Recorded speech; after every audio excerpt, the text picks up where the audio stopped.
গণতন্ত্র প্রিয় মানুষের কাছে বার্তা পৌঁছে দিন, এই সরকার জনগণের সরকার নয়, এই সরকার নেশা ও নেশা কারবারের সরকার।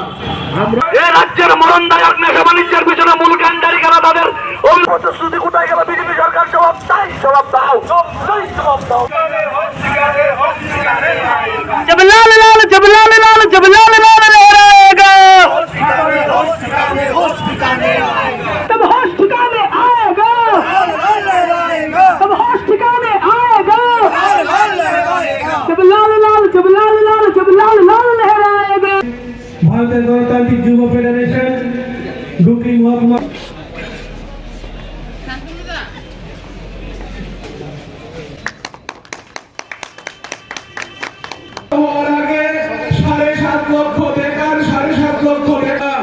কিন্তু এই 6.5 বছর সময়কালের মধ্যে আমরা দেখলাম মাত্র 9,500 চাকরি দিয়েছে।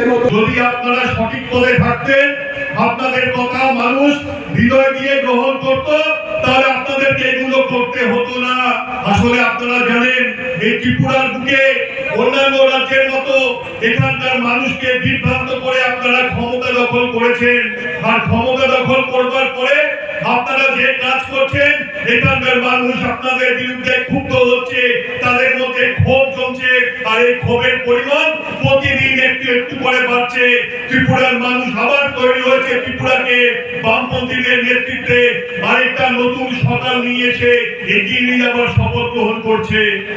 তাই আমরা বলছি, অনেক কথা তো আমরা শুনেছি এই বিজেপি, আপনাদের এই রাজ্যে ত্রিপুরাতে এসে বিজেপির বড় বড় নেতারা, কেন্দ্রের মন্ত্রীরা, তারা এসে বলেছিলেন ডবল ইঞ্জিনের সরকার নাকি দরকার, ডবল ইঞ্জিনের সরকার থাকলে নাকি দ্বিগুণ উন্নয়ন হবে, এই ত্রিপুরা নাকি পুরো বলতে যাবে।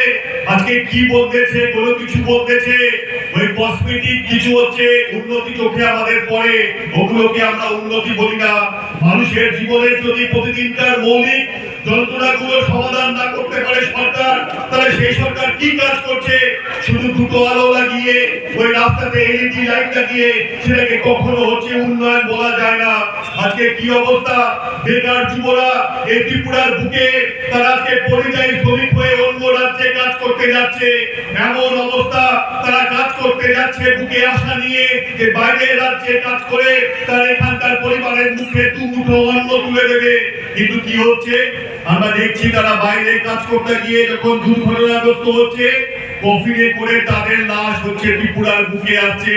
আর এখানকার যারা বিজেপি, যারা বলেছিল ঘরে ঘরে চাকরি দেবে, তাদের হচ্ছে কোন রকম কোন উন্নতনা বা যন্ত্রণা হচ্ছে আমরা দেখতে পাই না। এর আগেও আমি এই ত্রিপুরাতে অনেকবার এসেছি, আপনাদের এখানকার নেতৃত্বদের সাথে গিয়েছি বিভিন্ন জায়গায়। এরকম পরিযায়ী শ্রমিক যাদের এখনো পর্যন্ত ওই অন্য রাজ্যের হাসপাতালে পোস্টমর্টেম হয়েছে, সেই পোস্টমর্টেমের যে কাগজটা সেটা এখনো পর্যন্ত এসে পৌঁছায়নি। আর এখানকার বিজেপি সরকার, এখানকার মুখ্যমন্ত্রী, তিনি হচ্ছেন বড় বড় কথা বলছেন, একটা পোস্টমর্টেম রিপোর্ট এনে দিতে পারছেন না।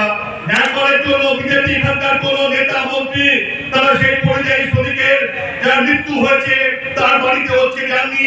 এমন একটা বাড়িতে গিয়ে আমি নিজে দেখে এসেছি, দু ভাই, একজনের বয়স ছিল 19 বছর, 20 বছর, দুর্ঘটনায় মারা গিয়েছে।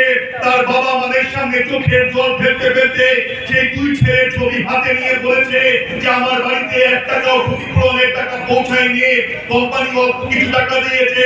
আর এখানকার কোন নেতা মন্ত্রীরা, সরকারের মন্ত্রীরা, তারা হচ্ছে কোনো খোঁজ খবর রাখে না। এটাই হচ্ছে আসলে ত্রিপুরার চিত্র। ওই লাইট লাগিয়ে, ওই চকচকে করে দিয়ে উন্নয়ন হচ্ছে করা যায় না, এটা আমরা বিশ্বাস করি। ডবল ইঞ্জিনের সরকার কত টাকায় রান্নার তেল কিনছেন একবার ভেবেছেন? শেষ 2 সপ্তাহে আমাদের দেশে ত্রিপুরাতেও রান্নার তেলের দাম বেড়েছে প্রায় 30%। গ্যাসের দাম কত বেড়েছে? 2014 সালে বিজেপি কেন্দ্রের সরকারের আসার আগে গ্যাসের দাম ছিল 450 টাকার মতো, এখন দ্বিগুণের বেশি টাকা দিয়ে আপনাকে গ্যাস কিনতে হয়। পেট্রোল ডিজেলের দাম বেড়েছে। অনেকে মনে করবেন পেট্রোল ডিজেলের দাম বেড়েছে তো কি হয়েছে, আপনার কি যাতে ক্ষতি হবে? আসলে পেট্রোল ডিজেল গ্যাসের দাম বাড়লে সমস্ত জিনিসপত্রের দাম বাড়ে।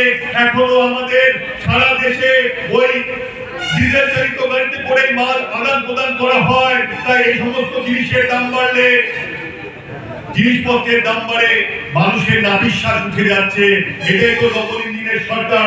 মা বোনেদের এখানে কোনো ইজ্জত নেই, সম্মান নেই, তাদের উপরে অত্যাচার হচ্ছে। আর বড়